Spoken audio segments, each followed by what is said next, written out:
सांसद बनेर जानु भएको छ। प्रचण्ड भनेको संसदको माहिर खेलाडी हो। रासोपा टुक्राइदिन पनि प्रचण्ड एक्लै काफी हुनुहुन्छ भन्छ नि मान्छे। बिचरा उनी आफै बल्ल बल्ल धरेङ धरेङ धरेङ धरेङ भएर चाहिँ तपाईँको चाहिँ को प्रचण्ड उनको त्यो अभिज्ञता छ। अब त्यो 64 सालको प्रचण्ड होइन, 82 सालको प्रचण्ड हो। त्यस कारणले गर्दाखेरि अब यो राष्ट्रिय स्वतन्त्र पार्टीलाई टुक्र्याउन अथवा विभाजित गर्नको निमित्त प्रचण्डको त कुरा छोडिदिनुहोस्, इन्द्रको बाउ चन्द्र आए पनि सक्दैन। यो कार्की आयोगको प्रतिवेदनप्रति तपाईँको धारणा के छ? 1 मिनेटमा सकाउनुहोस्। अब यसमा चाहिँ कार्की आयोगको प्रतिवेदनको सन्दर्भमा यो प्रतिवेदन निर्वाचन अगाडि आउन पर्छ र आउन पर्थ्यो भन्ने मेरो पहिलेदेखि नै धारणा थियो। हेर्नुहोस्, हामी जे कुरामा नि के भन्छौँ भने विदेशी चलखेल भयो, विदेशी चलखेल भयो भन्छौँ। सुन्नु न, आन्तरिक हिसाबले पनि पुरानो दलका नेताहरूले त्यो चलखेल गर्न सक्छन्, नगर्ने होइन। अब विदेशी शक्तिहरू पनि लाग्न सक्छन्।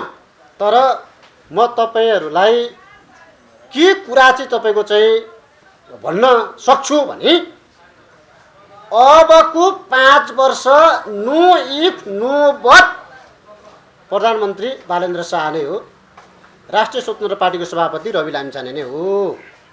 त्यसमा उहाँहरूले इन्तु किन्तु परन्तु गरेर चाहिँ तपाईँको चाहिँ दायाँ गर्नुभयो भने त्यस पछाडि खबरदारी गर्ने। त अस्ति भर जेनजी विद्रोह देखिया छ। अहिले त गुगल हेरेर नेताको घर घर खोजिहाल्छन्। डिजिटल युग हो नि, गुगलबाट खोजिहाल्छन्, गइहाल्छन् नि, कहाँ छोड्दैन। त्यस कारणले त त्यो छुट रासोपालाई छैन। प्रचण्ड सांसद बनेर जानु भएको छ। प्रचण्ड भनेको संसदको माहिर खेलाडी हो। रासोपा टुक्राइदिन पनि प्रचण्ड एक्लै काफी हुनुहुन्छ भन्छ नि मान्छे। बिचरा उनी आफै बल्ल बल्ल धरेङ धरेङ धरेङ धरेङ भएर चाहिँ तपाईँको चाहिँ को प्रचण्ड उनको त्यो अभिज्ञता छ। अब त्यो 64 सालको प्रचण्ड होइन, 82 सालको प्रचण्ड हो। त्यस कारणले गर्दाखेरि अब यो राष्ट्रिय स्वतन्त्र पार्टीलाई टुक्र्याउन अथवा विभाजित गर्नको निमित्त प्रचण्डको त कुरा छोडिदिनुहोस्, इन्द्रको बाउ चन्द्र आए पनि सक्दैन। यो कार्की आयोगको प्रतिवेदनप्रति तपाईँको धारणा के छ? 1 मिनेटमा सकाउनुहोस्। अब यसमा चाहिँ कार्की आयोगको प्रतिवेदनको सन्दर्भमा यो प्रतिवेदन निर्वाचन अगाडि आउन पर्छ र आउन पर्थ्यो भन्ने मेरो पहिलेदेखि नै धारणा थियो। त्यो भयो भने के हुन्थ्यो भन्दा कमसेकम निर्वाचन अगाडि नै हामीले चाहिँ को दोषी को चाहिँ निर्दोष भन्ने कुरा थाहा पाउँथ्यौँ। ढिलै आयो, आउनु चाहिँ आयो। अब यो अहिले अध्ययनको क्रममा छ। सोसल मिडियामा आएअनुसार, मिडियाहरूले लेखेअनुसार चाहिँ तत्कालीन प्रधानमन्त्री, तत्कालीन गृहमन्त्री, तत्कालीन आइजिपी, तत्कालीन सिडिओलाई चाहिँ फौजदारी अभियोग लाग्ने किसिमको चाहिँ तपाईँको चाहिँ त्यहाँ प्रस्ताव गरिएको छ कारबाहीको भनिएको छ। हो, अब यसमा म एक पाखे कुरा गर्दिनँ। हेर्नुहोस्, एक पाखे कुरा गर्न हुँदैन।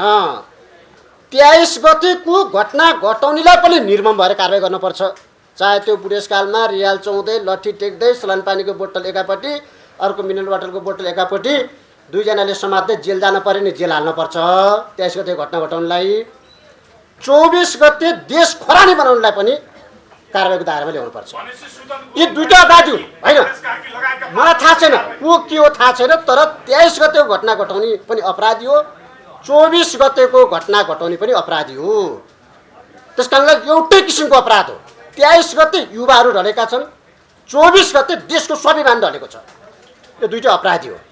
त्यही अझ मुख्य कुरा त 23 गते ताकी गोली हानेर 19 जना युवाको सङ्घीय संसद भवन अगाडि नढालिएको भए 24 गते बाँचेका जेनजीहरूले केपी ओलीको सरकार ढाल्ने थिएनन्।